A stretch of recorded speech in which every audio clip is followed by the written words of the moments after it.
ṣé bí òwe yorùbá kan ló sọ wípé ìwà rere ò ní ẹ̀ṣọ́ ènìyàn. ìròyìn lẹ́kùnrẹ́rẹ́ lórí kí ló ń trending. ẹ̀yin èèyàn mi nílé lóko àti lẹ́yìn odi ṣàlàáfíà ni mo bá yín. ṣàdédé la rí fídíò kan èyí tó ń jà ràìnràìn ní orí ayélujára níbi film premiere òṣèré orí ìtàgé ti Nollywood yorùbá èyí tí a mọrúkọ rẹ̀ sí Jaiye Kuti.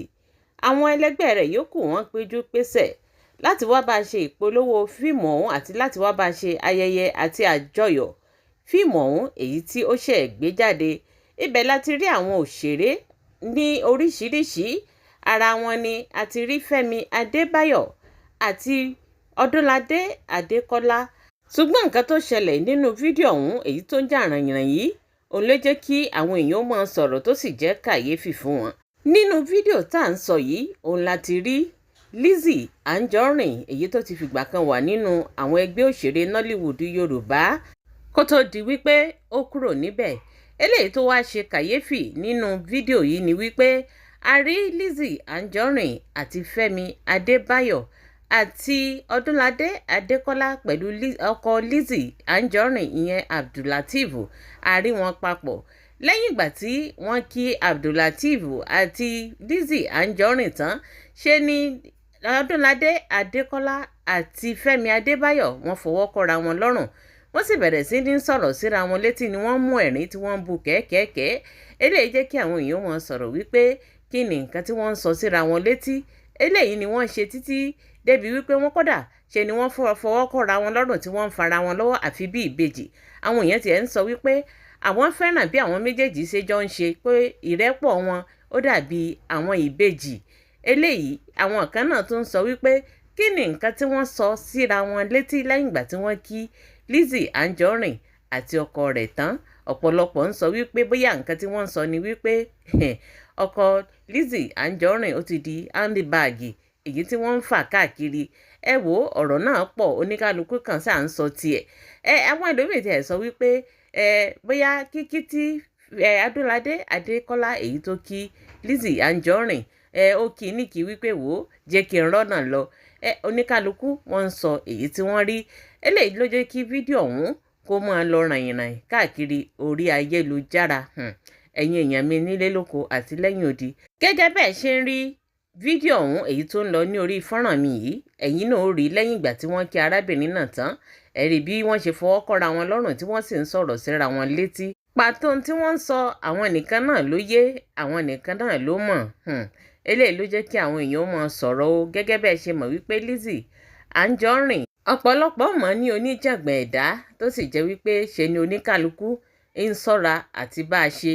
oníkálukú ṣe ni wọ́n ń ṣọ́ra àti bá a ní nǹkan kan papọ̀ tá a bá gbàgbé. nígbà tó ṣe ayẹyẹ ọjọ́ ìbí, arábìnrin ọmọ bọ̀tí èyí tó jáde láti wá kú ayẹyẹ ọjọ́ ìbí tó sì gbé sí orí péjì rẹ̀, ṣe làwọn èèyàn hàn jẹ bí ẹni tí wọ́n fẹ́ fà á lásọya. bẹ́ẹ̀ náà ni Fathia Balogun náà, ẹ wò ó kò pẹ́ kò jìnnà gbogbo nǹkan tí wọ́n gbé sí orí péjì wọn láti fi kí Lizzy Anjorin kú ayẹyẹ ọjọ́ ìbí, ṣe ni wọ́n fi ọwọ́ ara wọn tí wọ́n fi gbé kúrò nígbà tí èébú lọ́tún tí àwọn èèyàn bẹ̀rẹ̀ sí ní kó fún wọn gbàásgbòós. ẹ wò ó èébú ń pọ̀ débi wípé àwọn gan fúnra ara wọn kò sí ẹni tó sọ fún wọn kó tó di wípé wọ́n yọ àwọn ohun tí wọ́n gbé sí orí péjì wọn láti fi kí Lizzy Anjorin tí wọ́n yọ kúrò. ṣùgbọ́n tá a bá wò ó náà kì í ṣe òní, ó ní àwọn ẹlẹgbẹ́ wọn nínú ẹgbẹ́ òṣèré Nollywood yorùbá yìí tí wọ́n ti ń bára wọn ṣe ayẹyẹ. ṣùgbọ́n kí wá ló dé tó wá fi jẹ́ pé nígbà tí Lizzy ṣe tiẹ̀ òun làwọn èèyàn bẹ̀rẹ̀ sí ní gbá wọn sọ́tún tí wọ́n sì ń gbá wọn lósì. eléyìí la fi sọ wípé ìwà rere òun ni ẹ̀ṣọ́ ènìyàn. gbogbo nǹkan tá a bá ṣe nílé ayé yìí ẹ jẹ́ ká máa rò dáadáa, torí òní kọ́ torí ọ̀la ni. tá a bá ti ń hùwà kan tá a ráwọn èèyàn tó ń bá wa sọ̀rọ̀ wípé ó ti tó, ẹ jẹ́ ká gbà kó ti tó. ẹ má jẹ́ ká máa ríra wa bí ẹni wípé èmi ni mo tó báyìí, èmi ni mo ga tó báyìí. kò sẹ́ni tó lè bá mi wí, kò sẹ́ni tó lè bá mi sọ̀rọ̀. ẹ wò ó ìwà ìgbéraga, wọ́n ní ìgbéraga a máa síwájú ìparun. irú àwọn ìwà báyìí àbùkù ló máa ń kó báyàn, kì í sì jẹ́ kéèyàn ó níyì ní àwùjọ àti láàrin ẹbí àti láàrin ọ̀rẹ́. ìdí nìyí tó bá ti ń sọ fún yàn wípé ó ti tó gẹ́, ẹ jẹ́ ká mọ̀ wípé ó ti tó gẹ́, torí wípé kí ni ńgbà tó bá yá wọ́n ó sọ̀yàn dá láṣejù. téèyàn bá sì dá láṣejù kò sígbà téèyàn ò ní ṣe kíni, kò sígbà téèyàn ò ní tẹ́ ìdí nìyí tó fi yẹ kéèyàn máa wò gbogbo ohun téèyàn ò bá ṣe. Bó tilẹ̀ jẹ́ wípé kò sí béèyàn ṣe lè tẹ́ aráyé lọ́rùn, ṣùgbọ́n síbẹ̀síbẹ̀ náà ẹ jẹ́ ká máa wo ìwà rere, ká ṣe tá a bá lè ṣe torí pé kíni, torí òní kọ́, torí ọ̀la ni. Eléyìí ni ìròyìn èyí tí a ní ká mú wá sí etí ìgbọ́yín ẹ̀yin èèyàn mi nílé lóko àti lẹ́yìn odi.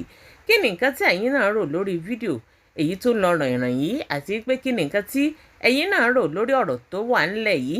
Gbogbo ìdáhùn yín ẹ fi sí orí comment section. Ẹ jẹ́ ká jọ sọ, ẹ jẹ́ ká jọ jọ bá a ṣe jọ máa ń ṣe lórí kí ló ń trending. Tó bá ṣe ìgbà àkọ́kọ́ nìyí èyí tí ẹ̀yin ń ṣalábàápàdé fídíò wa, ẹ má gbàgbé láti follow page yìí, abẹ́ẹ̀ rí wípé nǹkan ń bẹ.